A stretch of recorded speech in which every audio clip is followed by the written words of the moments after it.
What do you mean you can't come? I'm on a company trip. I'm going to have a good time, so don't get in my way. I can't believe it. He said that even though his wife's father passed away. Hey, why didn't you tell me that my mom died? I calmly told him, "It's your fault for not answering the phone. If you're going to resent me, resent your own stupidity." My name is Sophia. I'm a 32-year-old housewife. My husband Charles and I have been married for 6 years. We met because of our jobs and got married 2 years after we started dating. I worked after we got married, but quit after a year when our son Sean was born and became a stay-at-home mom. After the birth of our son, I basically devoted myself to raising him, but when he turned 2 years old, I started working part-time to save money for future tuition and other expenses. My husband is very busy with work and rarely helps me with housework, but my mother-in-law often supports me instead. When our son was born, we started living near my parents-in-law's house, which made it easier for my mother-in-law to come. Thank you for helping me all the time, Valerie. It's fine. I'm bored anyways. My mother-in-law used to take care of my son while I was working part-time. She was really helpful when the daycare was closed and I couldn't take him there. My mother-in-law was always kind and treated me like a real daughter.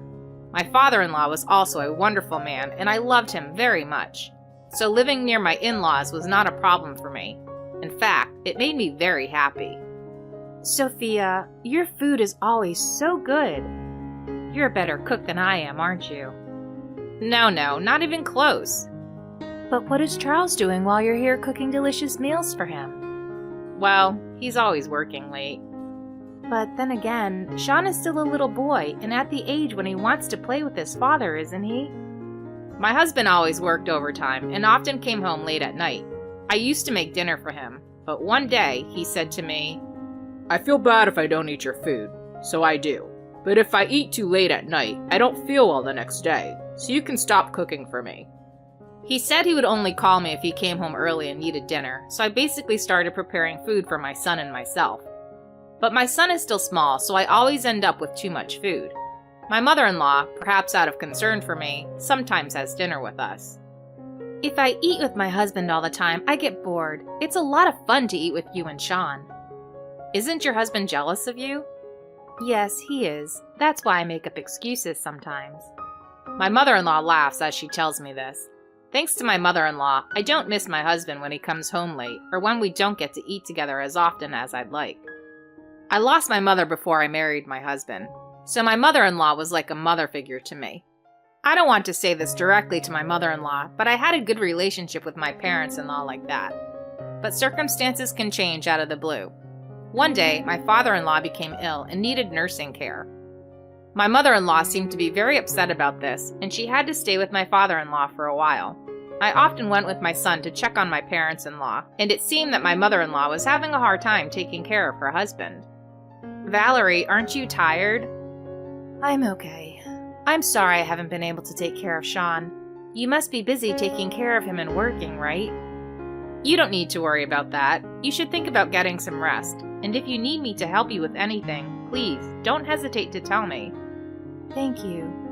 I'm feeling better just by having you by my side.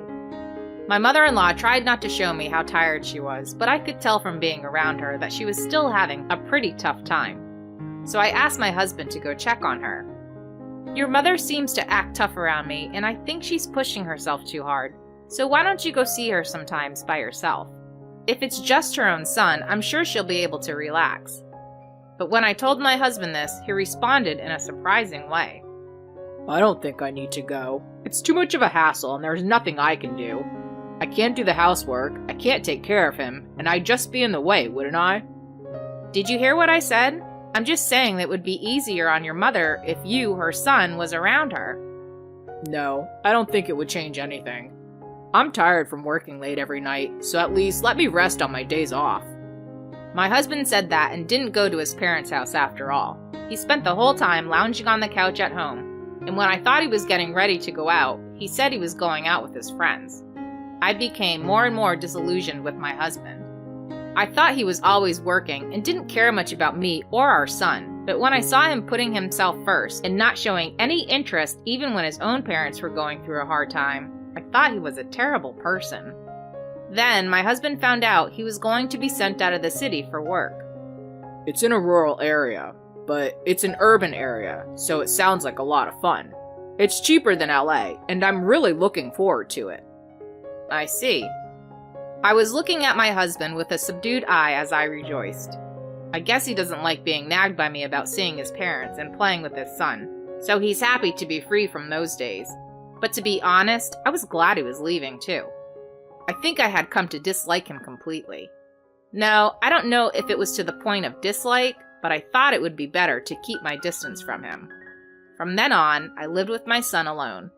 I was quite happy not to have to think about my husband's dinner when he came home early sometimes, and also not to have to wash his shirts and socks and so on. Just not having that makes the housework a lot easier.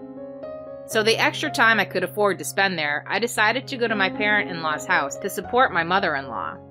If I was taking care of my father-in-law, I wouldn't have much energy or time left over to do housework, so I decided to help out with the housework. Valerie, dinner is ready. Thank you. You've been a big help. Well, you've always been a great help to me. Sean and I haven't had dinner yet, so come join us. Oh, that's so nice. It's going to be lovely. My mother-in-law seemed to find it comforting that she could eat with us. She was eating with a very relaxed expression on her face. My son loves his grandparents, so he was happy to be with them. I continued to go to my parent-in-law's house to help out in various ways, but then a very unfortunate thing happened to me. My father! To my surprise, I received the news that my father had suffered a heart attack and passed away. I was at my parent-in-law's house at the time and went to the hospital immediately after explaining the situation to my mother-in-law. Dad! There was my father, covered with a white cloth. He was fine when I saw him just the other day. We had just had a nice conversation and I had promised him that I would come back to see him again. I could not accept his sudden death. But I couldn't stand around grieving. I had to prepare for the funeral. I tried my best to put my mind at ease and rushed to make the funeral arrangements, thinking that I had a long way to go before I could cry. And then I called my husband. Charles, my father passed away. The wake and funeral will start tomorrow, so could you please come home right away? I thought my husband would say he would come home right away, but he replied in a way I never expected. I can't have that kind of thing coming out of the blue. I can't go, so I'll pass. I couldn't believe my ears. Wait, what do you mean you can't come?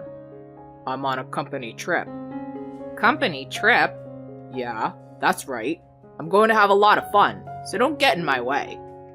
I can't believe it. He said that even though his wife's father had passed away. At that moment, I heard something snap inside me. You're putting travel above family, aren't you? You've been acting like you don't care about anyone but yourself all this time. Huh? What are you talking about? I'm the one supporting you in Sean's life. If I didn't care about you, I wouldn't be paying your bills. It's your duty as a father to provide for Sean. Never mind. I don't want you at the funeral. Why don't you just enjoy your company trip? What the hell? You just made me feel bad on the eve of the trip. If you don't want me to go, don't call me. With that, he hung up the phone. I was beyond angry and disgusted. Sophia, I'm sorry. My stupid son. Valerie, did you hear that? I'm sorry. I was taking care of my husband and I had to go to the bathroom, and that's when I heard it. I can't believe he said those horrible things to you. I'm so sorry. Don't worry about it. I'm really grateful for all you've done for me. You've been very busy taking care of your husband and even Sean for me while I've been busy preparing for the funeral. I really wish Charles would come home soon, but I didn't expect much from him. Seeing me looking so unhappy, my mother-in-law seemed to have a thought. My husband and I thought we had raised him well in our own way, but looking at his attitude towards you, I'm not sure if he's been properly disciplined. I know this is not something a husband's parents would normally say, but Sophia, I wish you all the best for the rest of your life. I'm sure nothing you will do will change my stupid son's mind. There may be many obstacles, but if you want a divorce, get one. My husband and I won't say anything about it. Valerie? After my mother-in-law told me this, I decided to rethink about my husband. But first, I need to focus on my father's funeral. With my mother-in-law's support, I was able to hold the funeral and see my father off properly. After the funeral, I felt a surge of sadness and cried into my mother-in-law's chest. If it had not been for my mother-in-law, I would have gone insane. I regret my marriage to my husband, but I think that meeting my mother-in-law was a treasure for me. But life is truly cruel. 2 days after my father's funeral, my mother-in-law passed away. She was involved in a car accident. My father-in-law and I were both devastated at the news of her death because she was like a real mother to me, and the shock was so strong that I was in a state of despair for a while. Then, as I began to regain my composure, I immediately called my husband. But no matter how many times I tried to call him on his phone, I couldn't get through. Why? Why isn't he answering? I was frustrated. No matter how many times I tried to call him, he wouldn't pick up. I left voicemails, I sent numerous messages, but he never returned my calls, and my messages were never even read. But I didn't have time to wait for an answer that never came. I talked to my father-in-law and immediately proceeded with the funeral arrangements. My father-in-law is in a wheelchair, so it was up to me to make the arrangements. It was so sad that I had to do my mother-in-law's funeral when I had just finished my father's funeral a few days before. I couldn't keep up with my emotions. Still, I had to make sure my mother-in-law was well taken care of. With this in mind, I held my mother-in-law's funeral. Some of my relatives asked me, "Why didn't your husband come?" So I answered honestly, and everyone was stunned. What the hell is he doing? Going on a company trip and not being in touch when his mother dies? I heard he didn't even show up for his wife's father's funeral.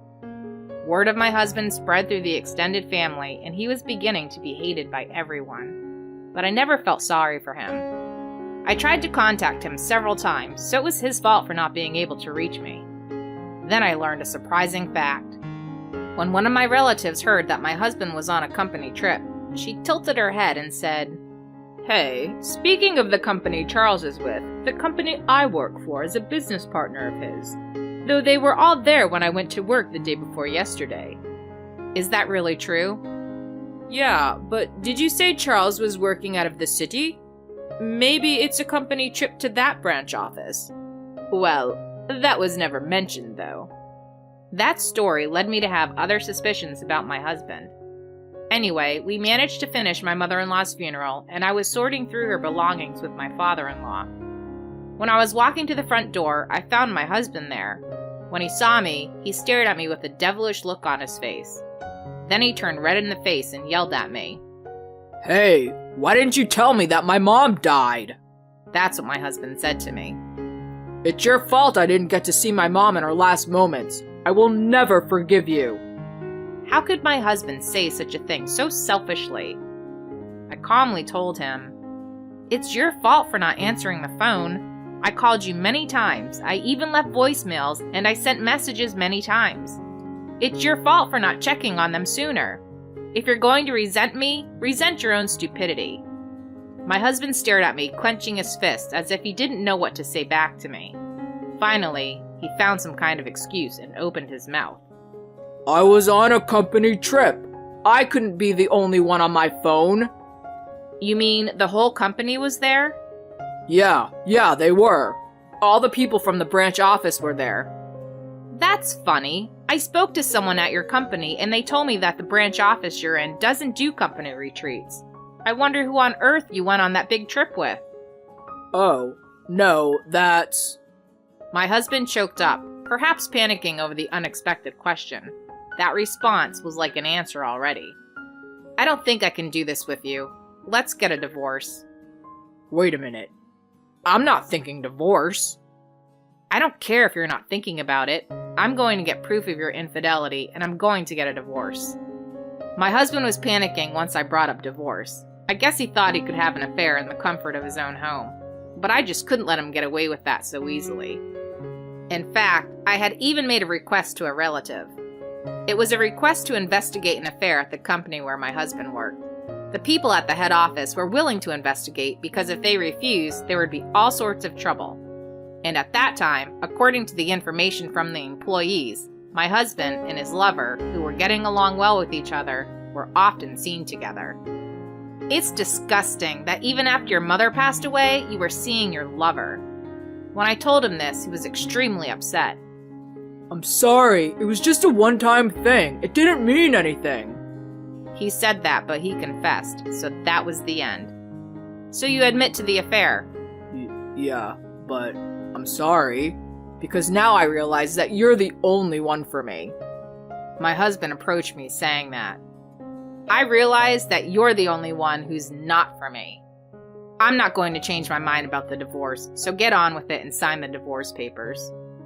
My husband was astonished at how firm my intentions were. And in no time at all, word spread around that my husband had been having an affair and what had happened at the funeral. So my ex-husband spent his days feeling ashamed of himself and gave in to the divorce. My father-in-law has been in a nursing home since then and is now making many friends with his cheerful personality. I'm sure he was sad when my mother-in-law passed away, so I'm glad he was able to make friends like that. After that, my divorce from my husband was finalized, and I filed for alimony against my ex-husband and the adulterer. I asked for child support from my ex-husband, and he is still unable to quit his job because he owes me a lot of money, even though he is looked at coldly by all his relatives and people at his workplace. The affair was with a junior colleague at the same company, but they stopped seeing each other after this incident. Apparently, my ex-husband was getting played by this woman. Well, it doesn't matter to me anymore. Meanwhile, I started living alone with my son. We are getting along well with each other, getting government benefits for single mothers, etc., and working hard at part-time jobs myself. I was able to gradually increase my part-time work hours and eventually became a full-time employee. Since then, my life with my son has become much more comfortable. Sometimes my son and I visit the nursing home to check on my father-in-law. He seems to really enjoy our visits. My father-in-law has cut ties with my ex-husband, and he doesn't seem to know how he's doing or be interested in him after that. I don't care about that man anymore either. All I want to do now is enjoy my life with my son. I'm going to continue to live my life and work hard, thinking only of watching my son grow up.